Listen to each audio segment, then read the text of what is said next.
All right, so you've sent over a ton of articles about this week in tech, and wow, um, Yeah. it seems like AI is grabbing all the headlines. It really does feel like AI is everywhere. Is it all hype, though?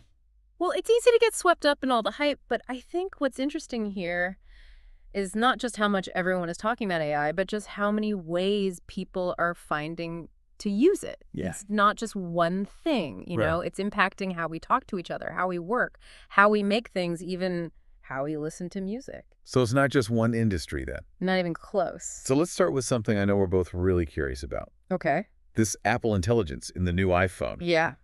They're really pushing it like it's going to change the world. Right. But is it really such a big deal?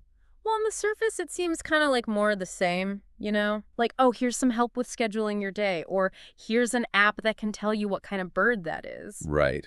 But I think the really interesting stuff is happening behind the scenes. Okay. Imagine if your phone could actually start solving problems for you before you even realize there is a problem. So, like, my phone knows I have to be across town for a meeting, but then it sees there's a ton of traffic and it orders me an Uber. Exactly. Wow. And think about all the data that your phone would need access to in order to do that. That's true. So then you have to start asking some serious questions about privacy, like who has access to all that data? Is it being sold? Is it secure? It's always a trade-off, isn't it? It really is. Convenience versus privacy. Yeah. But getting back to AI, Mhm. what about all of the people who are using it to make art or music or videos? Like YouTube has that new AI video generation tool, VO. Yes.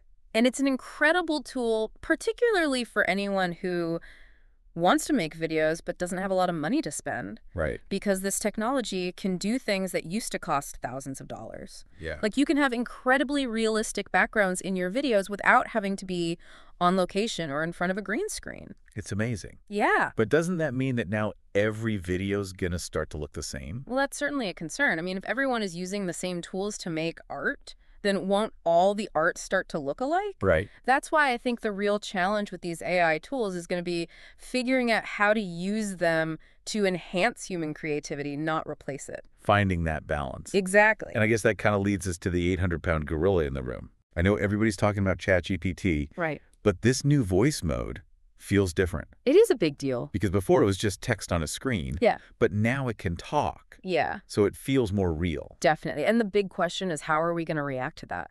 Yeah. Are we going to treat AI differently if it feels more human? Yeah. Will we forget that it's not a person? I think those are questions that philosophers and scientists have been asking for years, but now they're questions that everyone is going to have to answer. Yeah, it's like something out of science fiction. Totally. Okay, well, let's maybe get away from AI for a minute Okay, sure. and talk about something a little closer to home. For me, at least. Spotify just announced that they are finally going to offer lossless audio streaming. Yeah, I'm pretty excited about it. I've been thinking about switching to Tidal just to get the better sound quality, I see. but now I don't know. So you're wondering if Spotify will be as good as Tidal? Yeah, because Tidal uses FLAC, which is supposed to sound amazing, It does sound good. but SLAC files are really big. They are, which means you need a good internet connection Right. and a good pair of headphones to really hear the difference. That's true. So it'll be interesting to see what Spotify does. Yeah, and how much you're going to charge for it. Right, because better sound quality usually means a higher price. Exactly. Speaking of prices, did you see that Intel story? Yeah, $2 billion. I mean, that's got to hurt.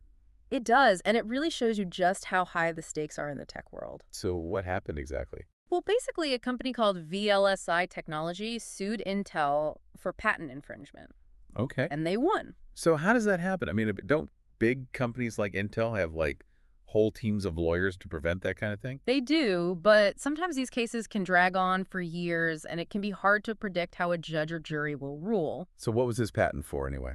It was for technology related to chip design. Ah, so something pretty essential. Exactly. And that's why VLSI was able to argue that Intel owed them so much money. So this VLSI company, is that a big company? Actually, they're pretty small. Really? Yeah, they basically just license out patents.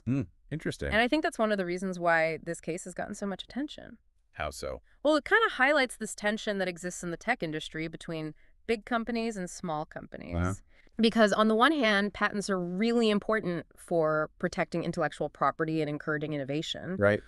But on the other hand, they can also be used to stifle competition. Okay, I see. Because if a small company gets a patent for something really important, then they can basically hold a big company hostage. By suing them. Exactly. Wow. So what do you think this means for Intel? Are they going to have to raise prices or anything?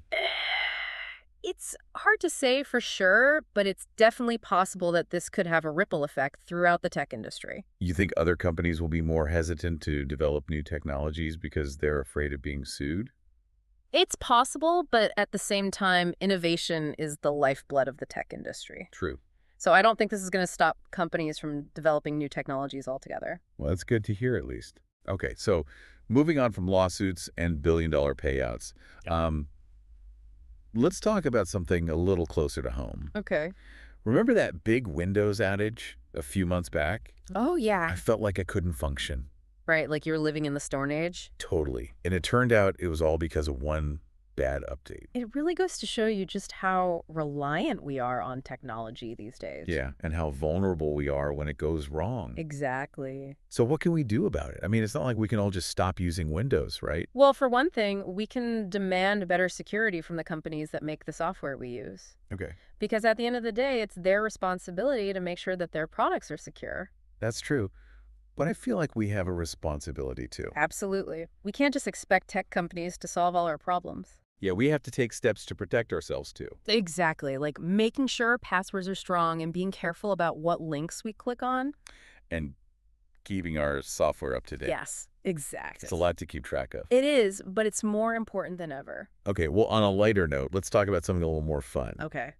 Did you see those pictures of the new Google Nest thermostat? I did. Yeah, it looks pretty cool. I'm actually kind of obsessed with it. It is pretty sleek. It's so much nicer than the old one. Definitely. But I'm curious about the features. Yeah, what's new? Like, is it just a prettier thermostat or is there more to it? Well, they haven't released all the details yet, Of course. but based on the leaks, it looks like there are some pretty significant upgrades. Well, for one thing, it looks like the new Nest is going to be much more integrated with other smart home devices. So they'll be able to control my lights and stuff. Potentially. Yeah, and it also sounds like they're really focusing on making it more intuitive to use. So even I can figure it out. Hey, I never said you were bad with the technology. No, but I'm not exactly the most tech-savvy person either. Well, that's the goal, right? To make technology so easy to use that anyone can figure it out. That's true. And if anyone can do it, Google can. Yeah, they've definitely got the resources and the track record. Yeah, I mean, it feels like every week there's some crazy new technology that makes me feel like I'm living in the future. It really does, right? Like flying cars are just right around the corner. Well, maybe not flying cars, but I mean, who knows? True. The pace of innovation is incredible. It really is. Mhm. And I guess that's what makes this deep dive so interesting, right? Exactly, because it's not just about the technology itself. Right. It's about what that technology means for us as people. Exactly. Like, are we really any closer to having flying cars? Well, that's debatable. Okay, so maybe not flying cars. Yeah. But what about all this AI stuff we talked about? I mean, Yeah. is that going to change our lives or what? I think it already is changing our lives, whether we realize it or not. That's true. I mean, think about how much you rely on your phone every day. Oh my God. I don't even want to think about it. Right, and a lot of that is powered by AI, even if you don't realize it. Yeah, I guess so. Like when you ask Siri a question or when you get a recommendation for a new song on Spotify. It's all AI. It is, and it's only going to get more sophisticated. So you think this is just the beginning? I do, and I think that's both exciting and a little bit scary. Yeah, because like we talked about earlier, there are definitely some potential downsides to all this technology. Absolutely. Like, what if we lose control of it? Right, or what if it ends up being used in ways that we didn't intend? Yeah, or what if it just makes us even more addicted to our phones? Well, that's certainly a possibility. I know I need to spend less time on my phone. Don't we all? Seriously. But I think the key is to be aware of the potential risks without being afraid to embrace the possibilities. Finding that balance again. Exactly, because technology is a tool. Okay. And like any tool, it can be used for good or for evil. So it's really up to us to decide how we want to use it. It really is. Well, on that note, I think it's probably time for us to wrap things up. Okay, sounds good. This has been a really interesting deep dive. It has. I always enjoy our conversations. Me too. And I hope our listeners feel the same way. Me too. So for everyone listening, thanks for joining us. And remember to stay curious. And stay informed. That's right. Until next time.